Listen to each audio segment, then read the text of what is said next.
untouched stretches of the Sahara lie the bones of creatures no human has ever seen. Searching where few have ventured, a team of fossil hunters sifts the desert for clues to an ancient mystery. With time running out, they track a bizarre killer 100 million years old, even as it stalks their imagination.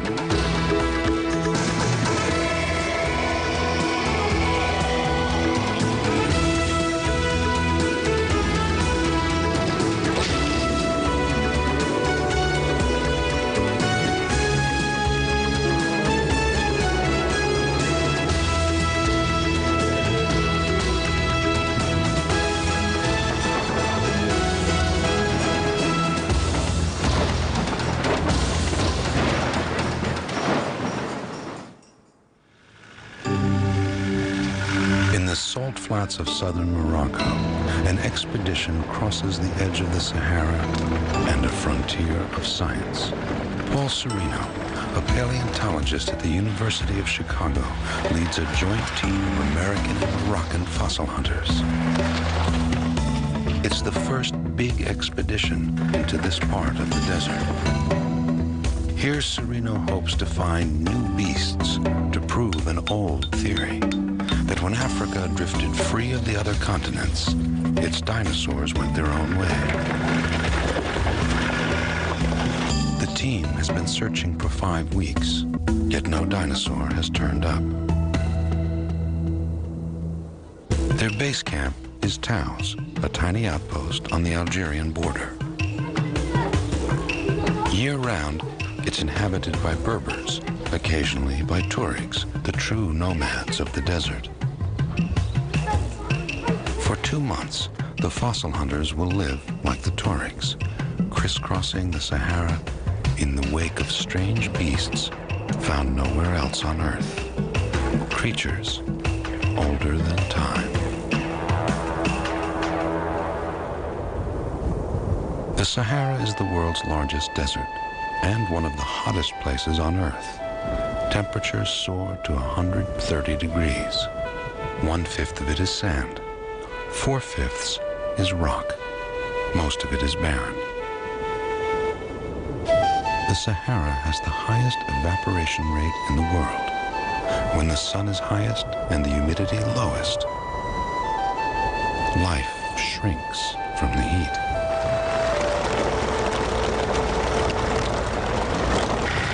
There are few roads in the Sahara, and the fossil trail is faint. It begins in the twilight before the First World War.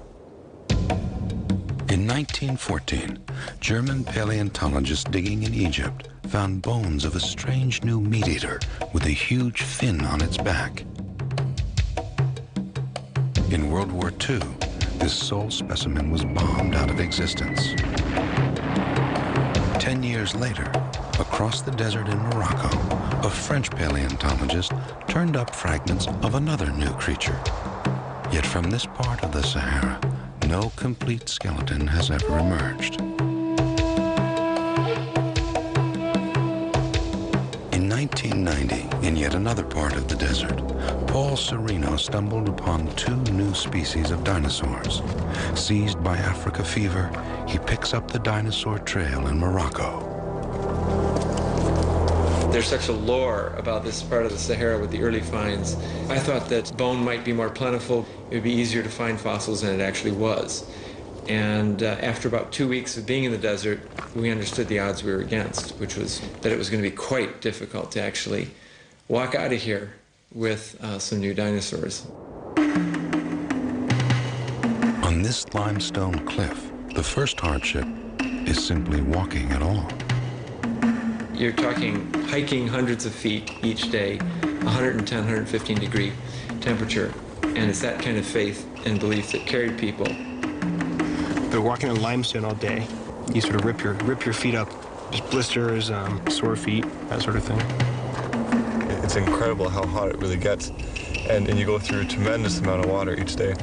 The worst has been the sandstorm, windstorm that blow in. Night after night, they return to camp, footsore and empty-handed. They have found hints of a dozen new dinosaurs, but no dinosaur itself. Following a faint trail, Sereno is guided by beasts that haven't stirred for 100 million years. The days grow longer, but time runs short. For 40 days and nights, they comb the desert. Then, on the 41st day, they close in. Well, the morning it started out on a wrong foot. Literally, one of my boots had been plunged into water, and so we opened up the truck, and it was time to go prospecting, and I decided to prospect in one boot and one sandal, and had spent the day with a little bit of trepidation on every rock. It came time to go back for lunch, and I said to Jeff, I said, oh, I'll meet you at the truck, 'cause I'm going to go the long way around. It's easier to get down. Gabrielle, all of a sudden, didn't come back for lunch on time, and we got very worried. On the way, I stumbled over an incredible find. At the time, I didn't know it. And we went running out to find her after almost an hour had passed. I saw one bone, I saw another bone, and I was trying to get them, and I knew I was going to be late for lunch. And we eventually did find her. She came down with these strange bones. And they were running around calling my name, going, Gabe, and I'm like, I'm fine, I'm okay. Jeff, hein, faut pas faire de bêtises, hein. After a dormant eternity, a dinosaur had reemerged. What it was, the team didn't yet know. Perhaps a single animal, or several. Perhaps intact or incomplete. It might be the same bizarre beast that turned up once before in the Sahara, then vanished. Or it might be something entirely new. The fossil hunters have uncovered a carnivore and a mystery. It takes 5 days in all to prize free each delicate bone. The team then wraps the fossils in foil, tucking it into every cranny so no fragments are jarred loose. Next, they wrapped strips of burlap dipped in plaster around the bones. Once hard, it will form a jacket to protect them on the long journey to the lab. Ready? 1, 2. Already they have a rare find. The bones are arranged just as they were when the beast died. What kind of beast it was, no one knew, until Paul Sereno began to put it together. It was midnight of that long, long day that I went into the shelter that we had the bones stored in, and I picked up the first fragment and put it right into place on one of the other pieces. As the hours passed, my eyes were just really, I just couldn't believe what was being assembled in front of me. 4 in the morning, Paul came over to my cot and was like, Gabe. I was tears in my eyes. I said, you don't know what we've discovered. I discovered something absolutely incredible. You're never going to believe it. What we were seeing was a map of a single skeleton, a very strange one. I had a very important announcement to the crew. I assembled them all. I started telling them that they were the greatest crew because they'd put up with an incredible season, and not a single one of them was down. And I said, you know, and I started crying in front of them, and I said, you will not believe what we have begun to discover here. Come and see. Before I left that room at 4 a.m., I had the bones all organized anatomically, shoulder girdle, pelvic girdle, limbs, and so on. I mixed them all up. And I wanted to give them the opportunity to put it together. And I said, you won't believe what we have discovered.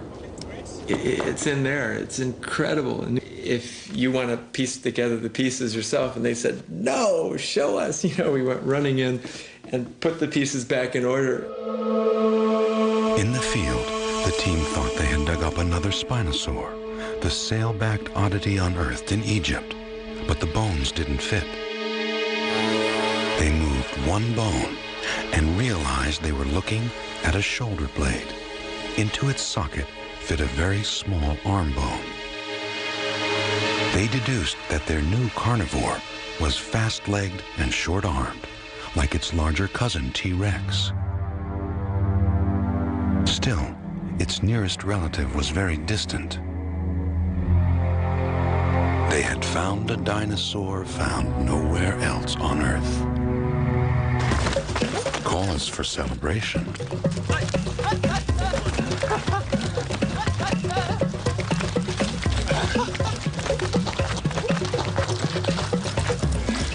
DJ, go!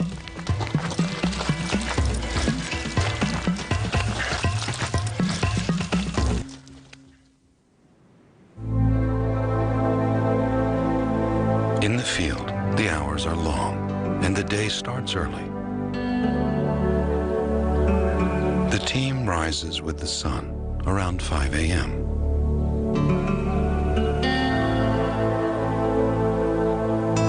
They'll work until sundown, except for a reprieve at noon when the sun burns brightest. After a day on the jagged limestone ridge, they start each morning with an obligatory ritual: boot mending. Most of the team has resorted to gluing strips of truck tire to their soles. I think this is the last time I ever go on an expedition with only one pair of boots. Each day, the team uncovers more pieces of Africa's ancient puzzle and another mystery. The biggest animals that we get here. The big, Huge teeth, 4 to 5 inches long, from a giant carnivore. Yet no other traces of it have turned up. What has turned up are traces of other humans, fossil poachers. Hans Larsen and Paul McGuiney discover that someone has dug here before them. Typical. Every day it's like we walk for 45 minutes, 50 minutes, and just come to stuff like this. Yeah, these are caves dug by illegal fossil hunters in the area. And if you look down the length of the hill, they're everywhere. Some of these are really deep too, like this one here is almost 12 feet deep. The channel and dig out whatever they can. Yeah, I mean, it's a pity because, I mean, they're only getting small little things, and unfortunately it's illegal. So look at these tools that they're using. Just pretty rough pickaxes. This looks pretty easy. Spade. And they just dig in under into the sediment here. In Morocco, it's legal to sell common fossils, but not dinosaurs. Such treasures often end up abroad, in the hands of private collectors, beyond the reach of science. This day ends as it began, with another ritual, and a vital one: fetching water. The nearest well is 4 miles away. Berber women make the same journey on foot. Every few days, the team refills its water cans, 75 gallons worth. Each member drinks more than 2 gallons a day. Showers are only an occasional luxury, taken on the spot and consisting of an upended bucket. After 7 weeks, the team has found only the tip of an iceberg: the huge teeth of a flesh-eating dinosaur. Paul Serino sets out to find the dinosaur itself. We still had a couple days left in the field. We moved to one of the last areas we had to look. This time I was the lucky one, and it was totally unpredictable. I saw an area of outcrop. I walked towards it, and I walked over, and I saw in front of me a pile of bones, fragments. I picked this thing up, looked at the upside-down side, and my eyes popped out of my head. Here we had the back end of a theropod skull, beautifully preserved. Flesh-eating carnivorous dinosaur. Of course, always fingers crossed. I mean, maybe this was part of something else that was just above somewhere, but it was quite sheer. And I missed it the first time. And I circled around again, and that's when I looked up, and I saw on a pillar of rock the rest of the brain case and the skull going into the side of this cliff. And it was a sheer cliff. And it was sort of like a little statue sitting up there. And again, this was too much. I mean, wow, this cheekbone is really huge. Wow, the preservation is magnificent. Look, we had been tracking it earlier in the season, and we often joked about finding it. And we joked, there is some whopping big animal, carnivore, in this formation. And so we've tracked that thing for 100 miles before we finally found it. So this would be the nose area here? Yeah. Yeah, that's right. This is the left, so it's been put over there. So here's the other nostril right here. Yeah. I'm digging in the nose right now. but at about 45 degrees. This would be great. Make sure that it holds the lip. Look at this. Have you guys seen the teeth? This is incredible. 1, 2, 3. There's a replacing tooth here. 4, 5, 6, 7, 8, 9, 10, 11. We got the whole jaw. 6, 8, 10. I mean, it wouldn't have really had more than 14 teeth. And then here's some more Each one. alveoli. Yeah. This would have been one mean creature. Jaws. I don't have to worry about other bones sticking out from under. You basically have the whole skull. You've got cheek, nose bones, side bones there, orbit bones, and brain case back there. We've got the whole skull.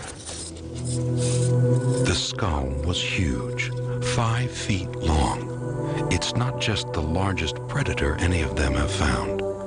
It's the most complete skull of a dinosaur ever found in Africa. The jaws were narrow and studded with blade-like teeth. Judging from marks on the teeth, the beast crunched through bone, making it the greatest predator of its day. If I ever imagined myself alive with one of the creatures that we're excavating, I always imagined myself hiding, but I'd give an arm to see the thing alive. It would be absolutely fantastic, even if that arm was taken by the dinosaur. As always, before moving their find, the team cushions it in tinfoil and plaster. Water, burlap, and plaster must all be lugged 500 feet up the cliff. The ordeal will take 3 days. Okay, we still haven't got a solid. By the 4th day, the plaster is dry. See where it's coming. Okay, see if you can slide it. On the count of 3. 1, 2, 3. Yeah, I got it. 1, 2, easy go. Okay, slide the bottom. Pull your sides up. There you go. Okay, very good. Woo, got it. Now begins the journey down the cliff with their precious prize.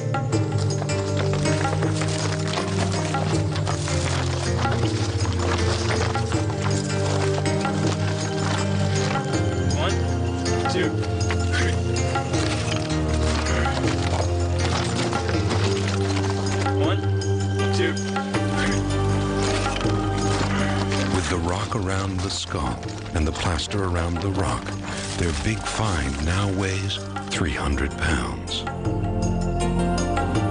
Along the cliffside, limestone rubble makes the going unpredictable, but the team is unflappable. You can't imagine a better team. A team that sticks together, has fun, works incredibly hard with shredded boots, patched pants. They're ready to go the extra 10 miles in the heat, and I'm really thrilled to be a part of it.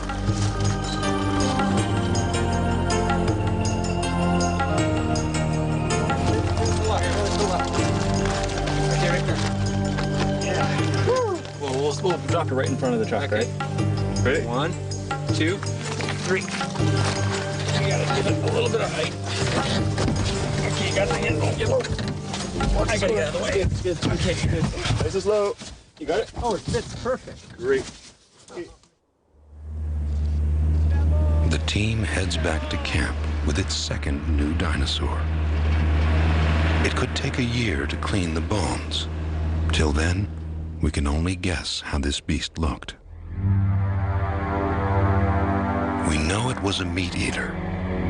It had a huge skull, 5-inch teeth, and 3-clawed arms.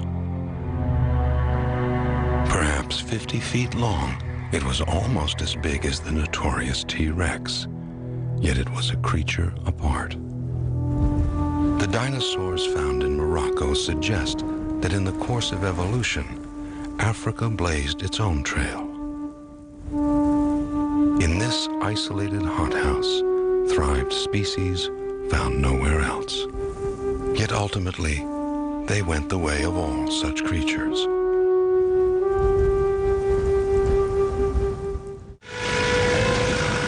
Leaving the field behind, the team returns to base camp in Taos.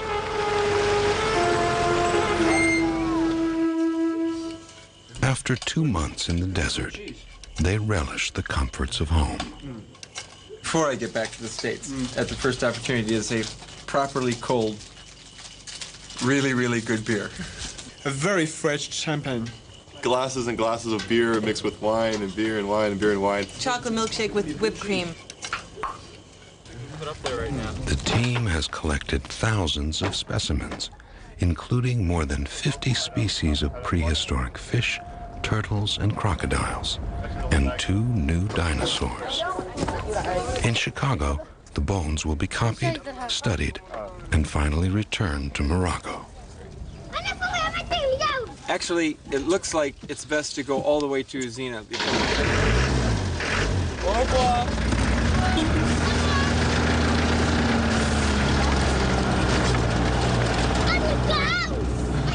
Leaving the Sahara, Paul Sereno and his team end one journey and start another back in time to map the uncharted past of ancient Africa. It's terribly thrilling to pull off these adventures in Africa. When you meet the challenge with a young group like this and succeed, it's one of those rare moments in life, and life is short.